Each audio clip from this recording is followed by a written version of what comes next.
ಸಸ್ಯಕಾಶಿ ಲಾಲ್ಬಾಗ್ನಲ್ಲಿ ಗಣರಾಜ್ಯೋತ್ಸವ ಪ್ರಯುಕ್ತ ಕನ್ನಡದ ಖ್ಯಾತ ಸಾಹಿತಿ ಕೆಪಿ ಪೂರ್ಣಚಂದ್ರ ತೇಜಸ್ವಿ ಅವರ ಬದುಕು ಬರಹ ವಿಷಯಾಧಾರಿತ ತೇಜಸ್ವಿ ವಿಸ್ಮಯ 219ನೇ ಫಲಪುಷ್ಪ ಪ್ರದರ್ಶನ ಭರ್ಜರಿಯಾಗಿಯೇ ನಡೆಯುತ್ತಿದೆ. ಲಾಲ್ಬಾಗ್ ಉದ್ಯಾನದ ಗಾಜಿನ ಮನೆಯಲ್ಲಿ 25 ಅಡಿ ಎತ್ತರದ ಬೆಟ್ಟದ ನಡುವೆ ಕಂಗೊಳಿಸುತ್ತಿರುವ ತೇಜಸ್ವಿ ಅವರ ಭಾವಚಿತ್ರ, ನೀರಿನ ಜಲಪಾತದ ಜರಿ, ಹೂವಿನಿಂದ ಅಲಂಕೃತಗೊಂಡಿರುವ ಹಾರುವ ಓತಿಯ ದೃಶ್ಯಗಳು ತೇಜಸ್ವಿ ಅವರ ಕರ್ವಾಲೋ ಕಾದಂಬರಿಯನ್ನ ಕಣ್ಮುಂದೆ ತಂದಿಡುತ್ತವೆ.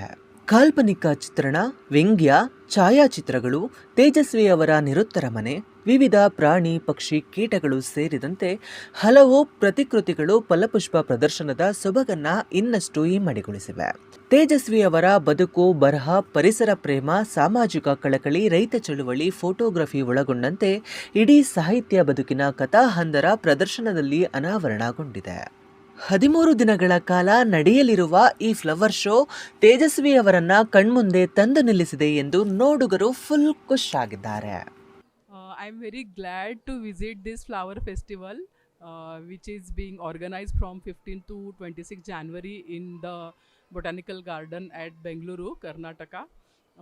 This is just amazing. I have never ever seen such a flower festival, and this year it is dedicated to Tejasvi sir, and we are so lucky, so many visitors, they can enjoy the colorful journey of flowers, and we are very thankful to the organizers who are giving us such an opportunity to see so many varieties and the cultivated various types of plants and flowers to us. This is a great opportunity for us. Thank you so much. ನಾವು ಪ್ರತಿ ವರ್ಷಕ್ಕೆ 2 ಸಲ ಇಲ್ಲಿ ನಡೆಯುತ್ತೆ. 2 ಸಲನೂ ಪ್ರತಿ ಸಾರಿನೂ ಬರ್ತೀವಿ. ನಾವು independence ಡೇಗೂ ಬರ್ತೀವಿ, ರಿಪಬ್ಲಿಕ್ ಡೇಗೂ ಬರ್ತೀವಿ. ಪ್ರತಿ ವರ್ಷವೂ ಒಂದೊಂದು ಕವಿಗಳದ್ದಾಗಬಹುದು ಅಥವಾ ಚಲನಚಿತ್ರದವ್ರದ್ದಾಗಿರ್ಬೋದು, ಯಾರಾದರೂ ಸರಿ ನಡೀತಾನೆ ಇರುತ್ತೆ. ಎಲ್ಲದಕ್ಕಿಂತ ಮುಖ್ಯವಾಗಿ ನಮ್ಮ ಸಂಸ್ಕೃತಿನ ತೋರಿಸೋದಕ್ಕೆ ಮಕ್ಕಳನ್ನ ಕರ್ಕೊಂಡು ಜೊತೆ ಇಲ್ಲಿ ಬರಲೇಬೇಕು. ಮಕ್ಕಳು ಮೊಮ್ಮಕ್ಕಳನ್ನು ಕರ್ಕೊಂಡು ಬಂದು ನಮ್ಮ ಇದರದ್ದೆಲ್ಲನೂ ಪಾರಂಪರಿಕವಾಗಿ ಬರ್ತಾ ಇರುವಂತಹನು ಫಲಪುಷ್ಪ ಪ್ರದರ್ಶನವನ್ನು ಪ್ರತಿಯೊಬ್ಬರು ಬಂದು ನೋಡಲೇಬೇಕಾಗಿರುವಂಥದ್ದನ್ನು. ಈಗಿನ ಈ ಮೊಬೈಲ್ ಯುಗದಲ್ಲಿ ಮಕ್ಕಳಿಗೆ ಇದ್ರ ಬಗ್ಗೆ ನಾವೇನು ಹೇಳ್ಕೊಡ್ತಾನೆ ಇಲ್ಲ.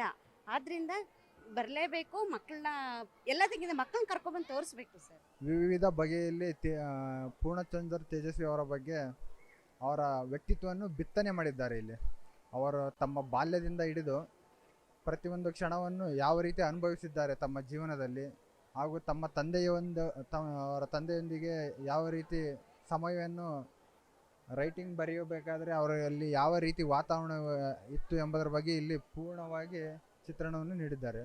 ಆ್ಯಕ್ಚುಲಿ ಇಲ್ಲಿ ಬಂದಮೇಲೆ ಒಳ್ಳೆ ಎಕ್ಸ್ಪೀರಿಯನ್ಸು.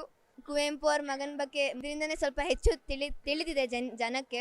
ಇನ್ನು ಈ ಫ್ಲವರ್ ಶೋ ಅಲ್ಲಿ ವೆರೈಟಿ ಫ್ಲವರ್ಸು ಜನಕ್ಕೊಂದು ಒಳ್ಳೆ ಎಕ್ಸ್ಪೀರಿಯನ್ಸ್ ಮಾಡ್ಬೋದು. ಸ್ಟೂಡೆಂಟ್ಸ್ ಎಲ್ಲ ಬಂದು ಆ ಕಡೆ ಫ್ರೂಟ್ಸ್ ಏರಿಯಾಲಿ ಒಳ್ಳೊಳ್ಳೆ ವೆರೈಟಿ ಫ್ರೂಟ್ಸು, ವೆಜಿಟೇಬಲ್ಸು. ಆ್ಯಕ್ಚುಲಿ ನಾವು ನೋಡೇ ಇರಲಿಲ್ಲ ಆ ಫ್ರೂಟ್ಸ್ ಎಲ್ಲ, ಹೆಸರೆಲ್ಲ ತಿಳ್ಕೊಂಡು ಒಳ್ಳೆ ಇನ್ಫಾರ್ಮೇಷನ್ ಚೆನ್ನಾಗಿ ಸಿಗ್ತಿದೆ. These statues are so beautiful. So ನೀವೆಲ್ಲರೂ ಇವಾಗ ಲಾಲ್ಬಾಗ್ ಫ್ಲವರ್ ಶೋಗೆ ಬರಬೇಕು. ಈ ವರ್ಷದ್ದು ಥೀಮ್ ಏನಂದರೆ ಪೂರ್ಣಚಂದ್ರ ತೇಜಸ್ವಿ ಅವರು ತುಂಬ ಪರಿಸರದ ಬಗ್ಗೆ ತುಂಬ ಕಾಳಜಿ ತಗೊಂಡು ಬರೆಯೋದಾಗಲಿ, ಅವರ ಕಾದಂಬರಿ ಆಗಲಿ, ಬುಕ್ಸ್ ಆಗಲಿ ತುಂಬ ಬರೆದಿದ್ದಾರೆ.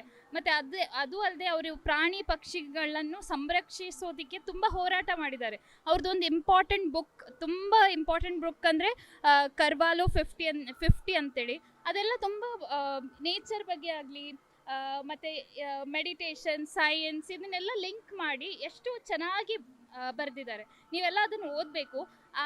ಓದೋದ್ರ ಜೊತೆ ಲಾಲ್ಬಾಗ್ ಫ್ಲವರ್ ಶೋನ ಬಂದು ನೋಡಿ. ಈ ಥೀಮ್ ತುಂಬ ಇಂಪಾರ್ಟೆಂಟ್. ಅದ್ರ ಜೊತೆ ನಿಮ್ಮ ಮಕ್ಕಳನ್ನೆಲ್ಲ ಕರ್ಕೊಂಡು ಬನ್ನಿ. ಮಕ್ಕಳಿಗೆ ಕರ್ಕೊಂಡು ಬರುವಾಗ ಇವರ ವರ್ಕನ್ನು ನೋಡಿ ಮಕ್ಕಳು ಕೂಡ ಇನ್ಸ್ಪೈರ್ ಆಗ್ತಾರೆ.